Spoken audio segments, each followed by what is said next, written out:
Hello everyone, welcome back to the channel learn mathematics. और आज मैं आपके लिए 5 क्वेश्चंस लेकर आई हूँ let's check your knowledge episodes में। और वो भी है linear equation in one variable से रिलेटेड। So let me tell you one thing कि आज जो है ये आपका फिफ्थ वीडियो है on this topic linear equation in one variable. So मैं अभी तक 4 जो वीडियोस है इस टॉपिक पे ऑलरेडी पब्लिश कर चुकी हूँ।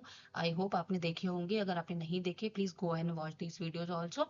सो अगर आपको और ज्यादा क्वेश्चन चाहिए इस टॉपिक से रिलेटेड तो आप मुझे कमेंट सेक्शन में मेंशन कर सकते हैं। नेक्स्ट वीडियो जो होगा नेक्स्ट वीक में वो एक अनदर टॉपिक के ऊपर होगा, ठीक है। और किसी भी क्वेश्चन में कोई भी डाउट है तो डेफिनेटली आप मुझे लिख सकते हैं। चलिए शुरू करते हैं क्वेश्चन नंबर 1 से। Which of the following is not a linear equation in one variable. यानी कि आपको यहाँ पे 4 ऑप्शन दिए रहेंगे, आपको बताना है कि इनमें से कौन सा linear equation in one variable नहीं है। इस तरह का एक क्वेश्चन मैं ऑलरेडी मेंशन कर चुकी हूँ। अगर आपने वो देखा हुआ है तो आप इसका answer within a seconds दे सकते हैं, ठीक है। So the option A is 10z plus 2 is equal to 0. Option B is 10 bracket में y plus z is equal to 0. Option C is 10y plus 2 is equal to 0. Option D is 10x plus 2 is equal to 0. अब यहाँ पे आप एक चीज देखेंगे, हर option में सिर्फ एक ही वेरिएबल है। Variable is your x y and z, it can be anything, ठीक है। सो लेकिन बी जो है वहां पे वाई एंड जेड दो है, तो ये कुछ डिफरेंट लग रहा है। और हमसे क्या पूछा गया है, linear equation in one variable, यानी कि सिर्फ एक ही वेरिएबल होना चाहिए। और कहाँ पे दो वेरिएबल है, ऑप्शन नंबर बी में, ठीक है। So that is why the correct answer is option number B, यानी कि 10y plus z is equal to 0। क्योंकि बाकी सब linear equation in one variable है, सिर्फ ये नहीं है, ठीक है। Let's move on to another question. Question number 2. The solution of 2x minus 5 is equal to 7 is, यानी कि इसका सॉल्यूशन क्या होगा, आपको x की वैल्यू फाइंड आउट करनी है। And the option A is 6, option B is 7, option C is 10, option D is 12.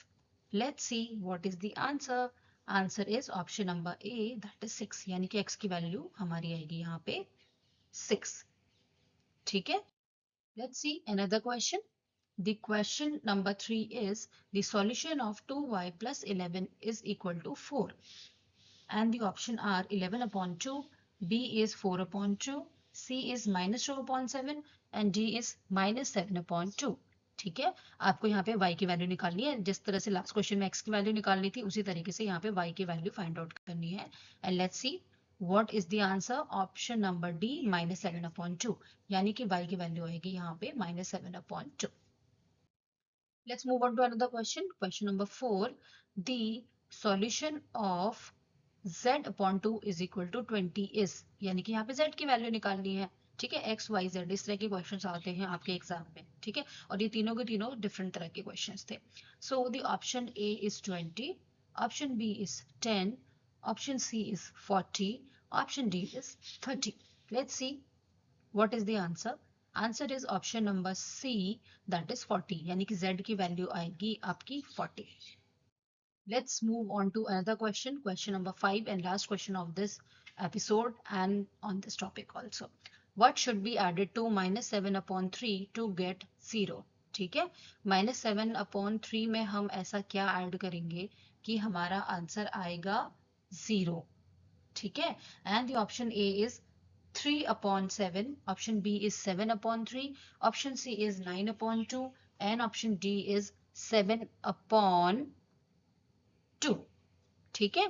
So let's see what is the answer and the answer is option number B 7 upon 3, यानी कि minus 7 upon 3 में अगर हम 7 upon 3 add करेंगे तो हमारा answer आएगा 0, ठीक है।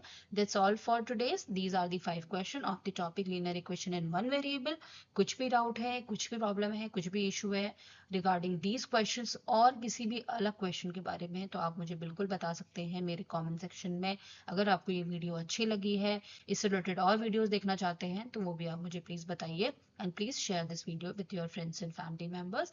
अगर आपने अभी तक चैनल को सब्सक्राइब नहीं किया तो प्लीज चैनल को सब्सक्राइब कर दीजिए इसी तरह के और वीडियोस के लिए।